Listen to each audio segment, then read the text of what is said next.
Ready to move in premium triplex villas at Kollur APR Projects. Welcome to Suman TV. నేను మీ శివప్రసాద్. ప్రస్తుతం మనం వైరావరం మండలంలో గల పూతుగుంట శివాలయంలో అయితే ఉన్నాము. ఈ శివాలయానికి భక్తులు చేరుకోవాలంటే రాజమండ్రి కేంద్రంగా సుమారు 100 కిలోమీటర్లు ప్రయాణించాల్సిందే.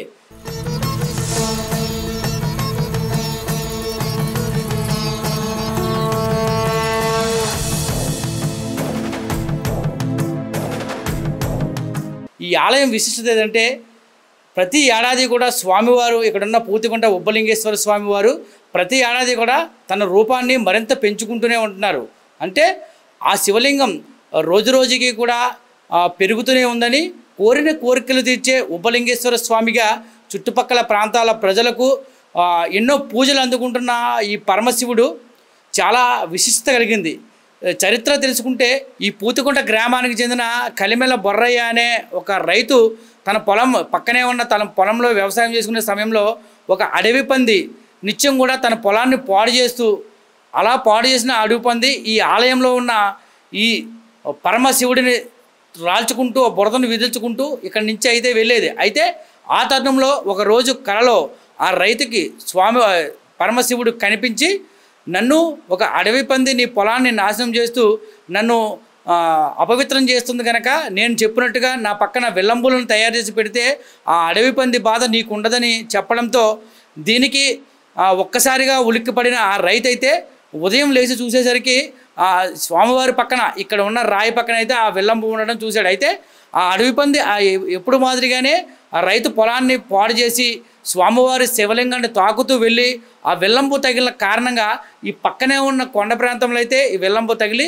చనిపోయింది అనేది మాత్రం ఇక్కడ స్థానికులు చెబుతున్నారు. అంటే ఎంతో పరమ పవిత్రుడైన ఈ ఉబ్బలింగేశ్వర స్వామి స్వయంభుగా వెలిసాడు అనేదానికి నిదర్శనంగా ఆ గాథ అయితే ఉందని నాటి నుండి నేటి వరకు కూడా ఇక్కడ గిరిజనులు అయితేనేమి రాష్ట్ర నలుమూల నుంచి కూడా ప్రజలు ఈ విషయం తెలిసిన ప్రజలైతేనేమి ప్రతినిత్యం కూడా, అంటే గతంలో కేవలం సోమవారాలు మాత్రం వచ్చే భక్తులు ప్రతినిత్యం కూడా వేలాదిగా ఈ ఆలయానికి చేరుకొని స్వామివారి మహిమలు తెలుసుకొని అయితే ఇక్కడ పూజలు నిర్వహిస్తున్నారు. ఈ స్వామివారి వద్దకు వచ్చి తమ కోరికలు చెప్పుకుంటే చాలు, వెంటనే తక్షణం ఈ ఉబ్బలింగేశ్వర స్వామి మరుక్షణం కటాక్షించి వారి కోరికలను తీర్చడంతో ఈ స్వామివారు దేదీప్యమానంగా రోజు కూడా ఎంతో కోరికలు తీర్చే ఉబ్బలింగేశ్వర స్వామిగా విరాజిల్లుతున్నాడు. ఒక్కసారి స్వామివారి ఆలయాన్ని, స్వామివారి రూపాన్ని ఒకసారి వీక్షిద్దాం.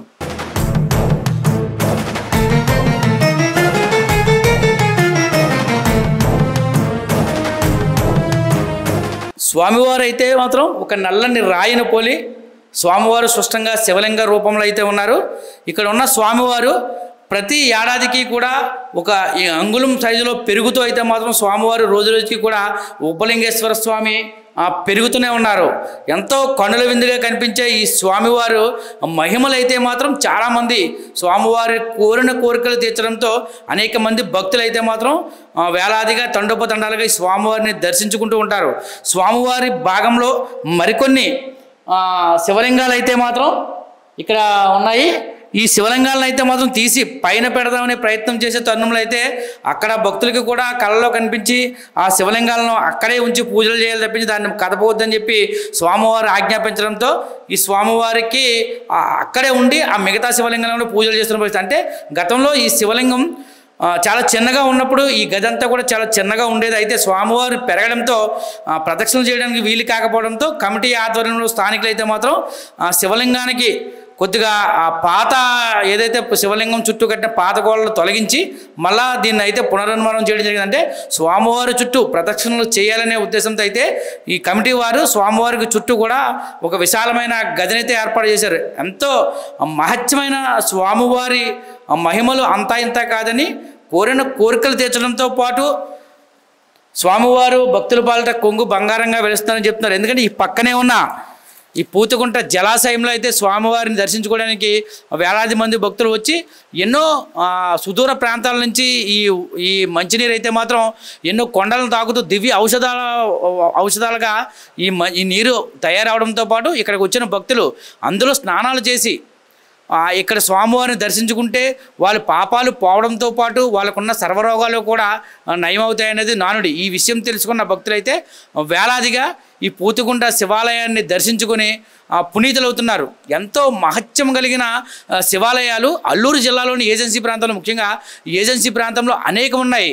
స్వామివారు వెలసిన ప్రతి చోట కూడా ఏదో ఒక మహత్యం జరిగిన చోటే స్వామివారు వెలవడం, ఆ మహత్యాన్ని అక్కడున్న భక్తులకు తెలపడం ద్వారా అనేక రకాలుగా స్వామివారు అయితే గిరిజనుల పాలిట కొంగు బంగారంగా ఉంటూ కల్మషం లేని గిరిజనులతో నిత్యం కూడా పూజలు అందుకుంటున్నారు.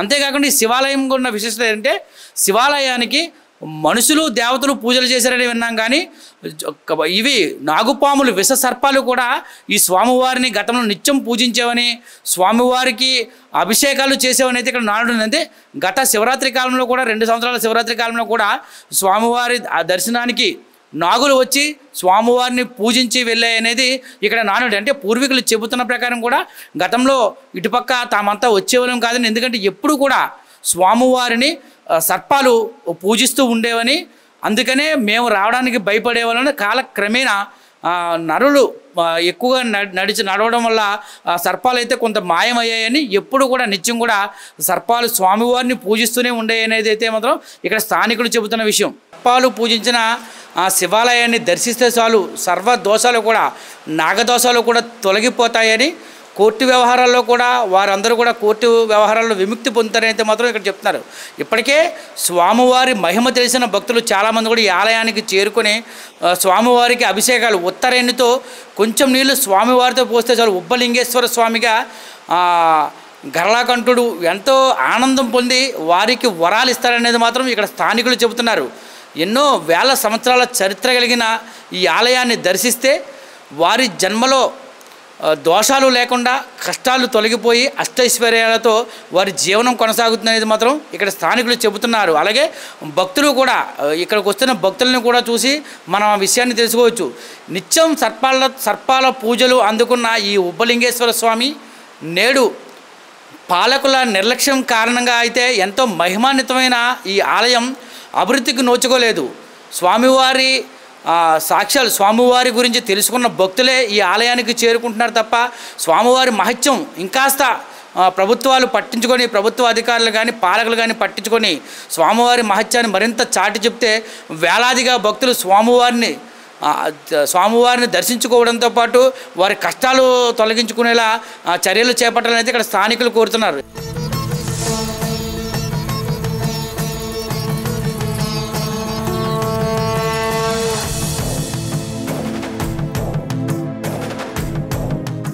మాది పూతుకుంట గ్రామం అండి. మాది ఈ ఉబ్బలింగేశ్వర స్వామి ఒక ఆలయ కమిటీ మెంబర్ని అండి నేను. ఈ యొక్క ఉబ్బలింగేశ్వర స్వామి చాలా మహిమాన్ గల స్వామి అండి. అంటే మా పెద్దల నాటి నుండి విశిష్టమైన సేవలు అందుకుంటూ ఈ స్వామివారు ఏటా చిన్నగా ఉన్నటువంటి స్వామివారు ఎదుగుతూ అలా వస్తున్న మూలన ఉబ్బలింగేశ్వర స్వామి అయ్యారండి. చాలామంది భక్తులు వచ్చి ఈ స్వామివారికి ఈ కోరికలు కోరుకుంటూ, అలాగే తీరినటువంటి వారు వచ్చి మళ్ళీ తిరిగి ముడుపులు చెల్లించుకుంటూ ఉంటారండి. చాలా మహిమగల స్వామి అండి. ఇకపోతే ఈ స్వామివారు ఇక్కడ ఉన్నారు అంటే అది ఏ విధంగా అంటే, ఈ పక్కనే ఉడుపు పొలం ఉంది సార్. అది ఉడుపు టైంలో తరచు మన అడవిలో తిరిగే అడవి పంది వచ్చి మన స్వామివారికి ఆ యొక్క బురదను అంటించుకుంటూ వెళ్ళిపోయేవారండి స్వామివారికి. అప్పుడు ఒక రోజు రాత్రి ఆ తాతగారికి స్వామివారి కళ్ళలో కాపాడి, నాకు ఈ విధంగా అపవిత్రత జరుగుతుంది, రోజు ఈ విధంగా అడవి పంది వచ్చి నా ఒంటి మీద బురద పాముతో వెళ్తుంది, మీరు నా పక్కన ఒక విల్లంబు బాణం వెదురుతో చేసింది ఒక బాణం నా పక్కన పెట్టమని కళ్ళు కనపడేసరికి ఆ స్వామివారి పక్కన చెప్పినట్టుగానే పెట్టేసరికి అది పక్కనే ఉన్న బండ మీదకి వెళ్ళి ఆ తెల్లారేటప్పటికి ఆ బాణము దాంట్లో దిగిపోయి ఆ బండ మీద పడిపోయి ఉందండి. అప్పుడు ఇక్కడ ఆ విధమైన సంఘటన జరిగేటప్పుడు ఇక్కడ స్వామివారు ఉన్నారు అని మా తాత గ్రహించి అప్పటి నుంచి ఆ పందిరిలాగా వేసి స్వామివారికి దీపం అనేది పెట్టడం జరిగేది తాత వాళ్ళు. ఆ తర్వాత రాను రాను మేము కూడా తెలిసేటప్పటికి కోరిన కోరికలు తీర్చే స్వామివారు అని అందరూ తెలుసుకొని వచ్చి ఆ విధంగా జరుగుతున్న మూలన భక్తులు ఇంకా పెరిగి దీన్ని ఒక ఆలయంగా కట్టడానికి దాతల నుండి ఇలా సేకరించేసి ఈ విధంగా తీసుకురావడం జరిగిందండి. 2 సంవత్సరాల క్రితం కూడా కార్తీక పౌర్ణమి నాడు కార్తీక మాసం మొత్తం స్టార్ట్ అవ్వగానే మన 2 పాములు వచ్చి దారబంధంలో 2 పాములు కార్తీక మాసం అయిపోయిన వరకు అక్కడే ఉన్నాయండి. అయినా భక్తులు లోనకి వెళ్ళి స్వామివారి పూజలు చేసి వచ్చినా ఏం కాదండి, అలాగే ఉండిపోయినాయండి. పౌర్ణమి అయిపోయిన మరుసటి రోజు 2 పాములు కూడా కనపడలేదండి. కార్తీక మాసం టైంలో వచ్చిన భక్తులందరూ పాములు చూశారండి. ఇకపోతే మనకు స్వామివారికి ఎదురుగా మన కొండల నుంచి వచ్చే జలాశయం ఉందండి. చాలా పవిత్రతగా ఉంటుంది. అంటే దీనికి ఒక విశిష్టత ఉందండి. ఈ ఏరుకు కూడా అది మన దుమ్మకొండ అని ఒక అంటారు, దానికి ప్రసిద్ధి ఉందండి. అందులో ఒక చీలికట అండి ఇది. ఆ కొండలో బయలుదేరినటువంటి ఒక చీలిక మన స్వామివారి మీదుగా వెళ్తుందండి ఇది. దాని నుండి ఆ చీలికలు ఎన్నో ఉన్నాయండి. అలాగా ఇటు మన పక్కనే ఉన్నటువంటి గురమంద విశ్వనాథ స్వామి దారికి కూడా ఒక చీలిక వెళ్తుందండి. ఇప్పుడు మన ఉబ్బలింగేశ్వర స్వామి వారి మీదుగా ఒక చీలిక, అలా ఆ కొండల నుంచి పుట్టిన చీలికలు ఇలా స్వామిల వారి మీదుగానే వెళ్తుంటూ ఉంటాయని ఒక ప్రసిద్ధత ఉందండి.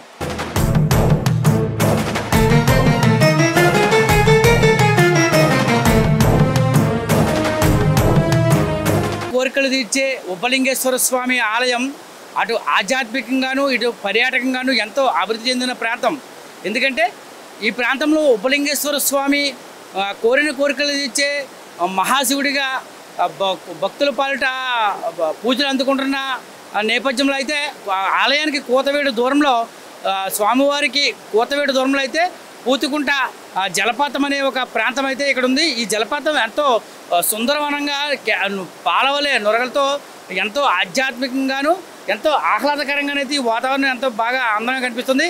ఇప్పటికే పూతుకుంట జలాశయానికి భక్తులు స్వామివారిని దర్శించుకోవడంతో పాటు ఇక్కడ ఆట విడుపుగా ఆది సోమ వీకెండ్ రోజుల్లో కూడా వేలాది మంది భక్తులైతే యువకులైతే ఇక్కడికి వచ్చి ఆట విడుపుగా అయితే ఎంతో ఆనందంగా కాలాన్ని గడుపుతున్న వైనం. అయితే ఈ నేపథ్యంలో అధికారులు కానీ పాలకులు కానీ ఈ ప్రాంతాన్ని అటు ఆధ్యాత్మికంగాను ఇటు పర్యాటకంగాను కూడా అభివృద్ధి చేయగలిగితే ఈ ప్రాంతంలో చూస్తున్న గిరిజనులకు కొద్దిగా ఆర్థికంగా వాళ్ళకి తోడు అందించడం అవుతుంది. ఎందుకంటే ఈ నేపథ్యంలో ఇక్కడ ఇటీవల కాలంలో అయితే సినిమా షూటింగ్లు కూడా ఈ ప్రాంత విషయం తెలుసుకొని కూడా సినిమా రంగంలో కూడా ఇక్కడ సినిమాలు అయితే తీస్తున్న సంఘటనలు అయితే జరుగుతున్నాయి. పుష్ప సినిమా షూటింగ్ కూడా ఇటీవల కాలంలో ఇక్కడే అయితే నిర్వహించారని స్థానికులు చెప్తున్నారు. అంటే పర్యాటక కేంద్రంగా ఆహ్లాదకరంగా ఆధ్యాత్మిక కేంద్రంగా ఉన్న ఈ ప్రాంతాన్ని పాలకులు కానీ అధికారులు కానీ పట్టించుకొని మరింత అభివృద్ధి చేయగలిగితే ఈ ప్రాంతం మరింత ప్రాచుర్యంలోకి వచ్చే అవకాశం ఎక్కువగా ఉంది.